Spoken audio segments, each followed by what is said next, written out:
Hey everyone, welcome back to my channel, and today I've got the perfect cute and cozy sew for you to make. This handmade bookcase cover is a great way to keep your current read or Bible protected on the go, or it can make a really great gift to give to your book loving friend. I just love the cute bow detail and the quilted fabric on this, and that you can customize it to any way that you'd like. Whether you're brand new to sewing or have a few projects under your belt, this tutorial is very beginner friendly and a great way to use up fabric scraps or fat quarters, and it'll only take about an hour or so from start to finish. So let's get into it. So I start by cutting out all the pieces of fabric that I'll be needing. So you're going to need an outside fabric, the fleece lining, and then the inside lining, and then also the two straps for the bows. I'll put all the details in the description box, but as you can see here, I used a piece of cardstock as my pattern to go around. It is an 8.5 by 11 piece, and then I just folded the fabric to get the 17 inches by 11. So the next step I did is I quilted my outer lining, but you can totally omit this option and just do a regular piece of fabric and not quilt it at all. I do plan on making a more in-depth tutorial on how to quilt, so be on the lookout for that if you're interested, but for now I'm going to just do a sped up version. So basically go down from each corner with a straight line using a ruler, and then you're going to make your next line usually about an inch from that. So then use your ruler and measure out 1 inch and just keep going down until you get lines like this, and then you're going to turn the fabric and do it on the other side, so then you create a diamond pattern like this.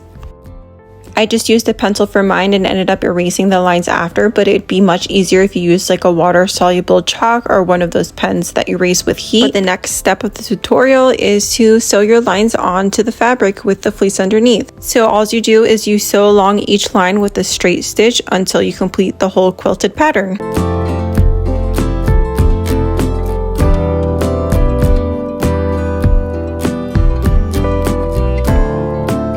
Now we move on to the straps, and what I did for that is you fold them lengthwise with the right sides facing together, and then you sew down all the way on the raw edge and then pivot and close off the one end.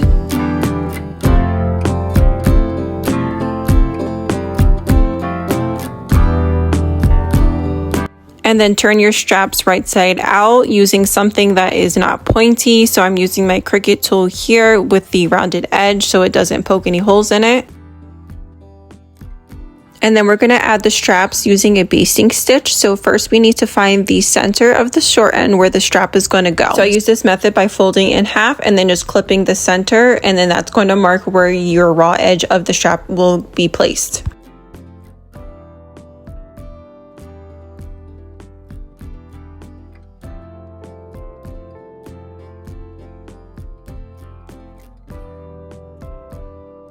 Okay, so now we're going to place the lining fabric on top, and this is going to be right sides together, so the outside of the fabric is going to be facing up, and then sew along the short end and include all of the fabrics together and the straps. Then you're going to turn your fabric like this so the seams that you just sewed are touching each other. And then you're going to pin around the whole edge of the fabric now. First, you're going to start off with pinning the seams so it's flat and centered in the middle, and then go around all of the long ends that you did not sew yet. But what you're going to do is you're going to leave a few inch gap so then you could turn this whole thing inside out at the end. The gap that you're going to leave is going to be on your lining fabric side, and what I did here was I accidentally put it on my quilted side, so then I had to end up fixing it at the end with a top stitch that I did not want to do. But if you just do the lining and not do the mistake that I did, this will come out perfectly.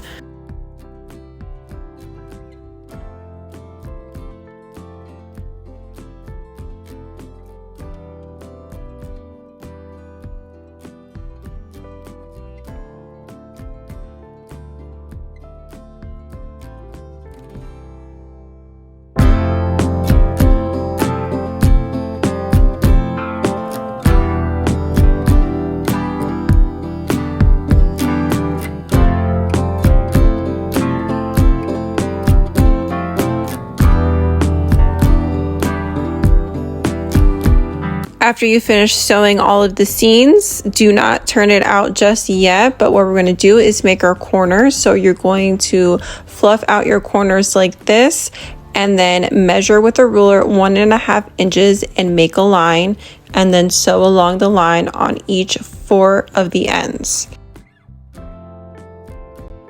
Once that's all done, it's time to turn the whole thing out. So just push all the fabric through that gap that you left there and turn the whole thing right side out.